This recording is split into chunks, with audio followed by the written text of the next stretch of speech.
Hello, welcome to Alyssa Jean's Reviews, and welcome to my review for Star Trek Lower Decks Season 4, Episode 2. I have no bones, yet I must flee. What is this like? For the world is hollow and I must touch the sky, or whatever. What's with the pretentious title? Is this supposed to be like a Shakespeare quote? Is this a parody of a Shakespeare quote? What are you doing, Lower Decks? Lower Decks is not supposed to have these long-ass titles. But anyway, that's the title. Spoiler warning does apply if you have not seen up through the end of Season 4, Episode 2. Also, if you have not seen my review for Season 4, Episode 1, I recorded that earlier today, so please go and watch that. Of course, Lower Decks debuted its 4th season with 2 episodes in a single day.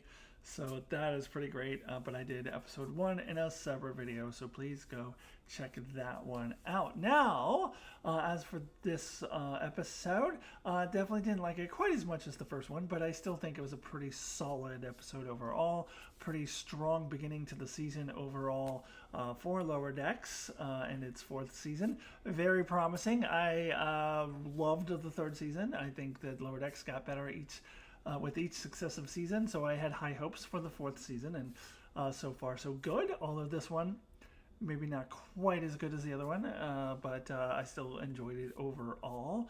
I mentioned in my last video about episode 1 about how far the Boimler and Mariner relationship has come. How about the Mariner and Ransom relationship? Not one I was expecting to be developed, but look how far that has come since that 2nd season when Ransom was charged with being on Mariner's ass and writing her ass all the time, and Mariner references some of those older episodes in this one, and Ransom has evolved into a surprising mentor figure for Mariner. He refuses to give up on her and believes in her, and I found that storyline very charming. I really thought that was a very sweet storyline. So I definitely enjoyed that. I liked the little poking of fun of the menagerie that they did in this episode, and then we get the Rutherford stuff, which I'll always enjoy a good Newman reference. So I did get some kicks and giggles out of that. The Boimler storyline I thought was a little too silly for my taste, a little bit too much. I didn't think that was particularly funny, but they can't all be winners. So, overall, yeah, this episode wasn't perfect, but there was a lot to like in there. Yeah, let me go ahead and go through each of the storylines individually. I think I'm going to start with my least favorite one, and the one that's like I have the least to say about, which would be that C plot with the Boimler thing. So I'll start with there and probably work my way up C plot, B plot to A plot. Let's do it that way. So let's go ahead and dive into it. Okay, so starting with that C plot, with Boimler trying to find his new room and trying out these different rooms, and there's these different problems. And the first one he goes there, that what do you call that? The red light from the ship is too bright and irritating, and so he can't stand it. So he has to be moved to a different room, and he ends up in a room that is right in between 2 holodecks, and he can hear everybody having their fantasies. Of course, we have had Dr. Katana and Shax having their sexual fantasies in the holodeck before, but Boimler is listening to it, and we hear Freeman, and she's like the president of something or whatever. That was dumb. Like, yeah, it's 24th century, 25th century, no, yeah, 24th century, 25th is Picard. 24th century technology, I'm sure they could have insulated walls where they wouldn't be listening into the holodeck. I didn't find that particularly funny. I thought it was kind of stupid. And then the resolution at the end, he gets back into the room with the red light with Rutherford, and Rutherford's like, oh no, all you gotta do is adjust the thing, blah, blah, blah, blah, blah, whatever, adjust this, and it's fine. Boimler wouldn't know that. Come on. I mean, I know Rutherford's the engineer, but it seems like just an adjustment on a light switch. Boimler wouldn't know that. Yeah, I don't know. Didn't care for this storyline, but whatever. It didn't take up much of the airtime, and it wasn't that bad. There's certainly been way worse storylines in Lower Decks before. So, so yeah, I didn't hate it because it didn't take up too much airtime. So it's fine, whatever. No, my favorite. Now, the B plot was the Rutherford plot, and this is Rutherford didn't get the promotion at the end of the last episode, and I was wondering why. And it seemed like it was just kind of the setup for this episode, but it turns out really it's because Rutherford just never, or he turned it down before when it was offered to him. And it's something Boimler thought about doing in the last episode because they didn't want to leave their friends. They were afraid to leave their friends, so they were afraid to get promoted. And then once they did get promoted, then Rutherford wants to get promoted now, so he jumps through all these hoops and is always trying to create these new things to impress Billups to get promoted. But there's this other guy named Lovex who is always a step ahead of him. And this is, not an original trope. I mean, this is certainly something we've seen in comedies before, but I love the reference to stupid from Seinfeld. Stupid. Lovex. I just always get a kick out of that. Lovex. And at the end, Lovex goes, Rutherford and Tindy. I'm sorry. That's not really that intelligent humor. It's not intelligent humor. It's kind of dumb, but I think it's funny. So whatever. Yeah, so it turns out all he had to do was just ask to be promoted because he has done plenty. So all he had to do was ask. Billups didn't necessarily need to take it away from Lummox. I mean, they could have both been promoted, couldn't they? But he's like, sorry, Lummox, you don't get this. And he flips over to Rutherford instead. And Lummox is like, Rutherford. Like, couldn't they both get promoted? And it's a little silly.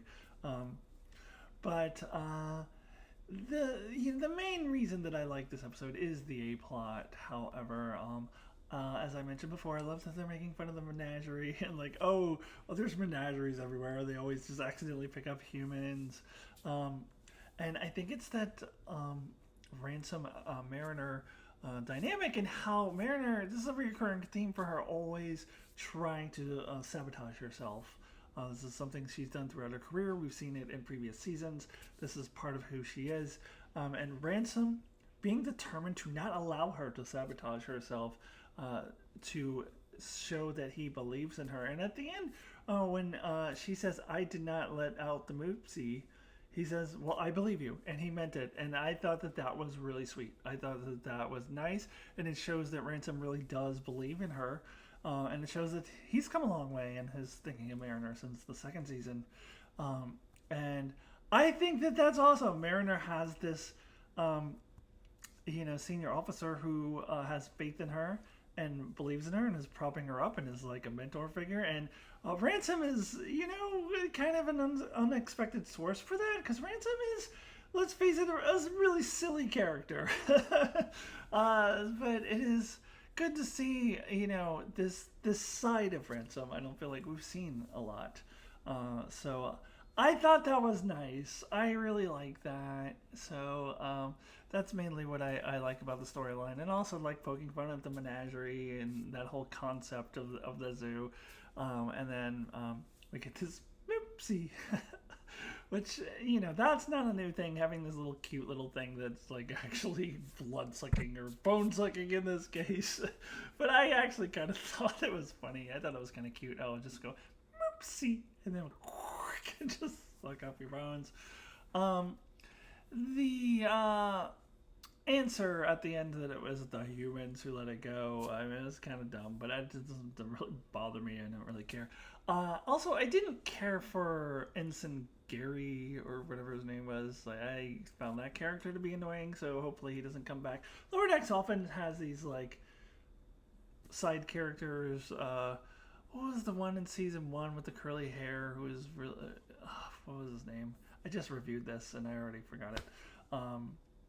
Somebody will write in the comments, but don't worry, I'm gonna look it up myself. So by the time you write it in the comments, I will already have seen it. So you can write it in the comments, but I'll already know it by then. But anyways, yeah, I'm not always a fan of these like side characters, and this one I found to be, he was kind of annoying. Hopefully we don't see him again. I don't need him to be a recurring character. More Tlen, less Gary, I would say, is what I'm hoping for.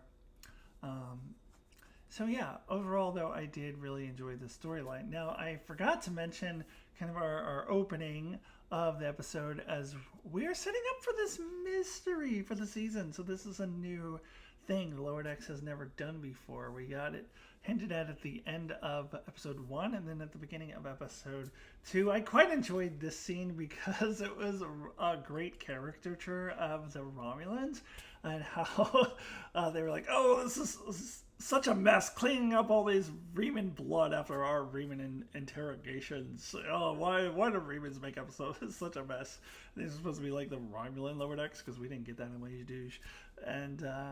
The Romulans are all like, well, I haven't deceived you yet. Oh, why? I deceived you to get here. And they're all about deceiving people and stabbing people in the back and killing people. It's just the Romulans like stating outright what they do behind the scenes usually. I thought that was really good.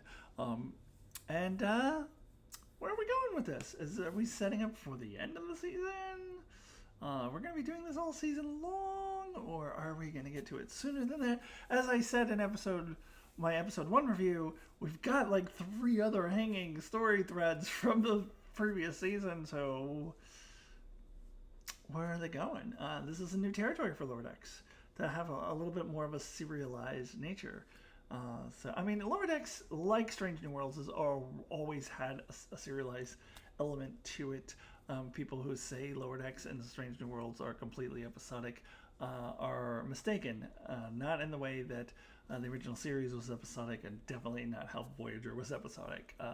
These two shows do have serialized elements, but this is like the most serialized element that we've seen. So very curious to see. I love that Lower Decks is trying new things. I mentioned in my previous review that they are evolving the characters and promoting them and making them move out of that, the hallways, and that's a new thing that they're trying, and I really, really appreciate that. And they're also trying a new thing with this mystery background, aliens. I hope it's not disappointing, but we'll see. All right, let me go ahead and wrap up with my rating out of 10. So 1 would be the lowest possible score, 10 would be the highest possible score, and my rating out of 10 for season 4 episode 2, I'm not repeating that title, is an 8. So yeah, pretty solid episode.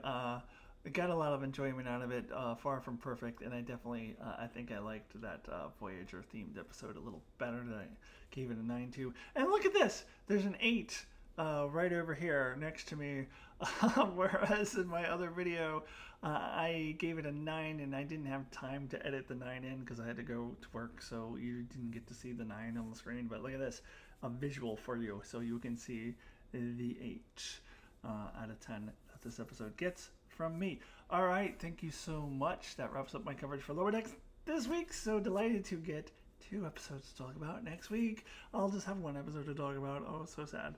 But I will be here to talk about it. So please join me.